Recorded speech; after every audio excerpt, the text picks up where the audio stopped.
Salut à tous et bienvenue dans cette nouvelle vidéo, donc la vidéo sélection enfant, deuxième partie.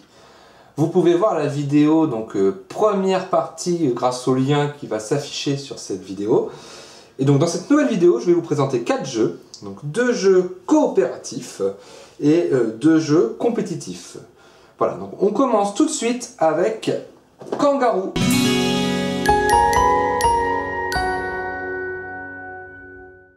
Alors, Kangaroo. Kangaroo, c'est un jeu qui se joue à partir de 4 ans, qui dure environ 10 minutes et qui se joue de 3 à 6 joueurs. Alors déjà, Kangaroo, c'est un jeu de cartes, donc c'est assez rare pour les enfants. Et c'est un jeu de cartes qui est plutôt simple au niveau des règles. On a 11 kangourous au centre de la table. Le joueur qui remporte la partie, c'est le joueur qui aura le plus de kangourous devant lui en fin de partie. À son tour de jeu, chaque joueur va jouer une carte. Donc par exemple, moi je vais jouer une carte rose, donc la carte kangourou rose, et quand je joue la carte kangourou rose, je prends le kangourou rose devant moi. Je repioche une carte. Le joueur suivant va jouer une carte. S'il joue par exemple le kangourou bleu, il prend le kangourou bleu devant lui. Et ainsi de suite. Alors moi, au prochain tour, je vais avoir le droit de jouer une carte kangourou bleu. Si je joue une carte kangourou bleu, je lui pique son kangourou et il vient se placer devant moi. Sauf si ce joueur avait également une carte kangourou bleu. Il peut défendre son kangourou. Donc moi, si je joue une carte kangourou bleu, il joue une carte kangourou bleu, il le garde. Si j'en rejoue une, il est pour moi. Et ainsi de suite, jusqu'à ce que le dernier joueur puisse jouer une carte kangourou bleu. Alors, il y a 5 cartes de chaque couleur dans le paquet. Donc, à première vue, il suffit de compter pour savoir à quel moment jouer les bonnes cartes. Sauf qu'en début de partie, on écarte 5 cartes au hasard du paquet de cartes. Ça veut dire qu'on n'est pas complètement sûr du nombre de cartes de chaque couleur qu'il va y avoir. Et donc, quand il y a par exemple 4 cartes bleues qui ont été jouées, on est sûr que notre dernière carte bleue va nous permettre de garder le kangourou. Par contre, si on en est à 3, on n'est pas sûr qu'il y en ait 4 ou 5, et dans ces cas-là, on ne sait pas si on peut jouer notre carte bleue maintenant. Donc il y a un petit côté stratégique très intéressant quand on commence à jouer quand on commence à rentrer dans les détails. Pour un enfant de 4 ans, on n'est pas dans cette stratégie-là, on est plus sur le côté je joue une carte d'une couleur et je prends le kangourou qui correspond. Et on va avoir aussi ce côté frustrant de pouvoir se faire piquer les kangourous qu'on avait réussi à acquérir jusque-là. Donc Kangourou, c'est un jeu à partir de 4 ans, très familial et qui se prête très bien à des parties en famille.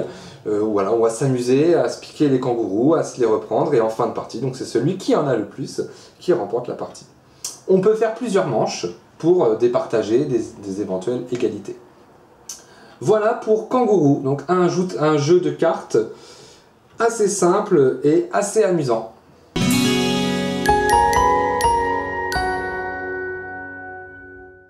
On continue cette vidéo avec Mr. Wolf. Mr. Wolf, c'est un jeu qui se joue à partir de 4 ans, qui est coopératif et qui peut se jouer de 1 à 4 joueurs. Alors, il aurait très bien pu rentrer dans la vidéo confinement, puisqu'il se joue à partir de 1 joueur et il est très intéressant pour les enfants, même quand ils jouent tout seuls. Alors, par expérience, c'est marqué 4 ans, mais ça se joue aussi à partir de 3 ans. Là, il va peut-être falloir aider un peu plus les enfants, mais ça peut se jouer à partir de 3 ans. Dans Mr. Wolf, il va falloir sauver les animaux et les rentrer dans les étables avant que le loup ne rentre dans le pré. À chaque tour, un joueur va prendre une fleur qui est ici. Donc, par exemple, on va commencer par celle-ci. Sur cette fleur, il y a une vache. Donc la vache, si elle est représentée sur une des 4 étables, il va falloir la mettre à l'abri. Donc là, on voit qu'il y a une vache sur celle-ci. On peut mettre la vache dans cette étable-là. Le joueur suivant va piocher une fleur. Un cochon. Alors, on remarque qu'il n'y a pas de cochon sur les étables. Donc il ne faut surtout pas mettre un animal qui ne correspond pas à l'image qui se situe dessus. Donc là, on ne peut pas le mettre dans les étables. On ne va pas le laisser dans le pré, puisque sinon il peut se faire manger par le loup. Donc on va le mettre dans la zone qui est ici, qui est protégée, mais on ne le met surtout pas dans une des étapes. On continue, on va piocher une 3e. Un mouton, donc le mouton, on peut le mettre dans celle-ci. un canard, qu'on peut également mettre dans celle-ci, un mouton. Alors, il n'y a pas de mouton dans celle-ci, il n'y a pas de mouton dans celle-ci, il n'y en a pas non plus dans celle-ci, il n'y en a pas non plus dans celle-ci. Donc il faudrait le mettre dans celle-ci, sauf qu'il y en a déjà un dedans. Il ne faut pas qu'il y ait plus d'animaux qu'indiqué sur la carte. Donc ce mouton, on va le mettre dans cette zone-là. Voilà, donc on décide de s'arrêter quand on pense avoir complété les étables correctement. Sauf que dans le jeu, il va y avoir des pièges, puisqu'il va y avoir des jetons loups.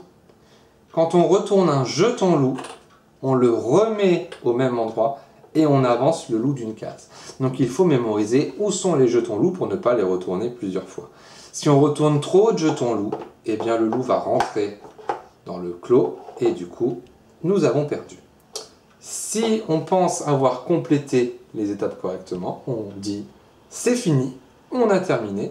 Et dans ces cas-là, on vérifie en enlevant les étables et en vérifiant qu'on les a bien complétées. Si on a bien complété les étables, nous avons gagné. Le jeu peut se complexifier avec des cartes à 3 animaux. C'est les mêmes règles, sauf qu'il y a plus d'animaux sur chaque carte. Donc voilà, c'est un jeu qui peut très bien se jouer tout seul ou à plusieurs.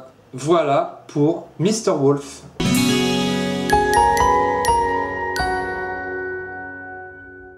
On continue cette sélection avec Playa Playa. Playa Playa, c'est un jeu qui se joue à partir de 4 ans, qui est coopératif et qui va tenter de sensibiliser les enfants au respect de la planète. Là, en l'occurrence, on est à la plage et on a une plage qui est malheureusement envahie de déchets. Le but du jeu, ça va être de réussir à sauver les animaux qui sont dessous en débarrassant la plage de déchets avant que la mer monte, parce que si la mer embarque les déchets, malheureusement, nous avons perdu. Alors, à notre tour de jeu, on va lancer le dé. Quand on lance le dé, donc là, c'est pas le bon exemple, c'est la poubelle. Donc je vais relancer pour un autre exemple. Voilà, là, je tombe sur un Bernard l'Ermite. Alors, le but du jeu, ça va être de retrouver le Bernard l'Ermite sous un des déchets. Donc là, pour l'instant, c'est de la chance, mais ça va devenir un jeu de mémoire. Donc je vais tenter ici. Pas de chance, c'est le crabe. Il faut que je mémorise qu'il y a un crabe ici. Je remets le déchet dessus. Il y a un crabe par rangée, un Bernard l'Ermite par rangée, et ainsi de suite. Je relance le dé, ou le joueur suivant lance le dé. C'est la mer. Mince. Si c'est la mer, malheureusement, la mer monte. Alors comment ça se passe? Eh bien, la tuile suivante, on va la retourner. Et on va faire monter la mer. Donc c'est encore une fois un jeu qui va nécessiter d'être rapide. Le joueur suivant lance le dé. Ah, encore un Bernard l'Ermite. Donc j'ai vu qu'il n'était pas là, je vais tenter de voir s'il n'est pas ici. Mince, c'est la tortue. Donc tortue, crabe, je lance le dé. Mer, donc la mer monte. Donc là ça devient un petit peu chaotique. Je continue.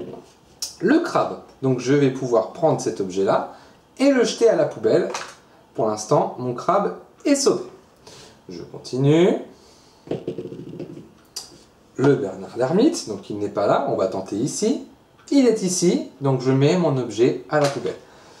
Voilà, donc le but du jeu, ça va être de réussir à enlever ces deux déchets avant que la mer monte, puis ces quatre-là, et ainsi de suite. Si j'arrive à enlever les déchets de la plage avant que la mer soit remontée jusqu'au bout, je remporte la partie. Il y a un deuxième mode de jeu. Et quand on va jouer au deuxième mode de jeu, on va faire intervenir 2 autres poubelles. On va tourner ce plateau-là, et dans ce cas-là, on va avoir 3 poubelles possibles. Et donc là, ça va être plus compliqué. Comment ça va marcher? Donc le principe du dé est le même, seulement quand je prends un déchet, je dois choisir dans quelle poubelle il va aller. Donc soit la poubelle ménagère, soit la poubelle de tri, soit la poubelle du verre. Donc là, ma brique de lait, je vais d'abord désigner dans quelle poubelle elle va, et ensuite je vérifie au dos si je ne me suis pas trompé. Donc là, le lait, il va dans la poubelle de tri, je vérifie, ok, c'est bon. Imaginons que je prenne la pomme et que je dise qu'elle va dans la poubelle de tri.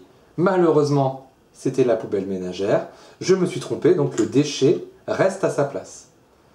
C'est à la fois pour sensibiliser les enfants au respect de la planète et aussi commencer à les sensibiliser au tri des déchets. Voilà pour Playa Playa.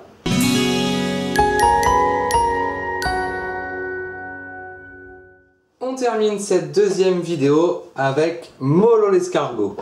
Alors Molo l'escargot, c'est un jeu à partir de 4 ans qui se joue de 2 à 4 joueurs et qui dure environ 15 minutes.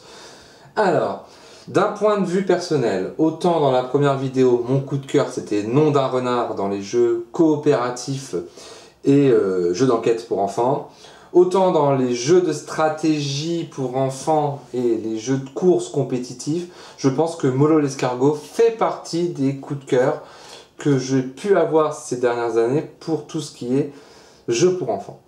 Déjà dans sa mécanique, puisque dans Molo l'escargot, vous êtes coach d'un petit escargot et le but du jeu n'est pas de remporter la course, mais au contraire de la perdre, c'est-à-dire d'arriver dernier, de rester le plus longtemps possible dans le potager.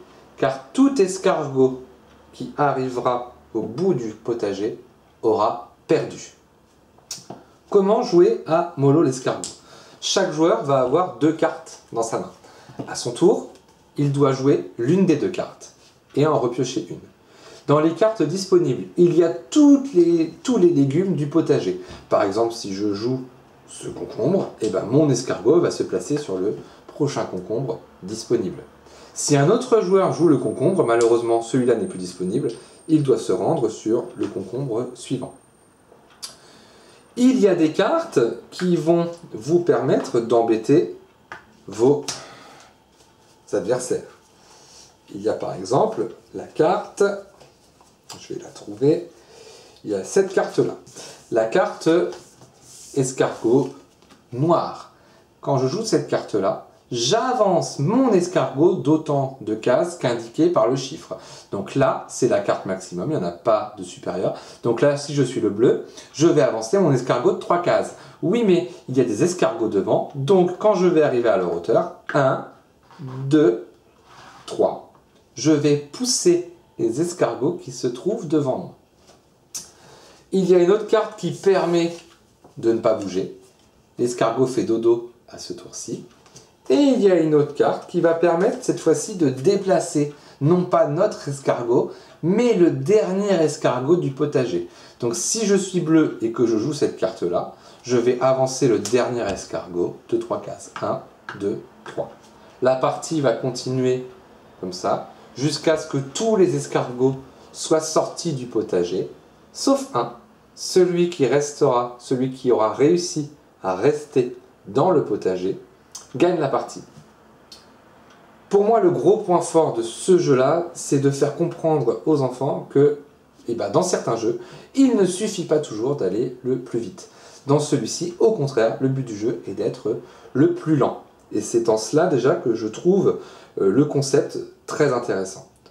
Et pour y avoir joué avec des adultes, ça marche aussi. Donc je pense qu'en jeu familial, il coche toutes les cases pour passer un bon moment. Voilà pour Molo l'escargot. Voilà, ainsi se termine cette deuxième partie de la sélection enfants pour cette fin d'année. Alors n'hésitez pas à vous abonner à cette chaîne. Je vous rappelle donc qu'il y a la première partie de cette sélection qui est disponible sur cette chaîne, ainsi qu'une vidéo pour les jeux qui sont jouables seuls et du coup qui peuvent se jouer facilement pendant ce confinement. On se retrouve très bientôt avec une nouvelle vidéo, cette fois-ci pour les jeux plus familiaux qui s'adressent à un public un peu plus âgé que cette sélection. Voilà, à très bientôt. Salut!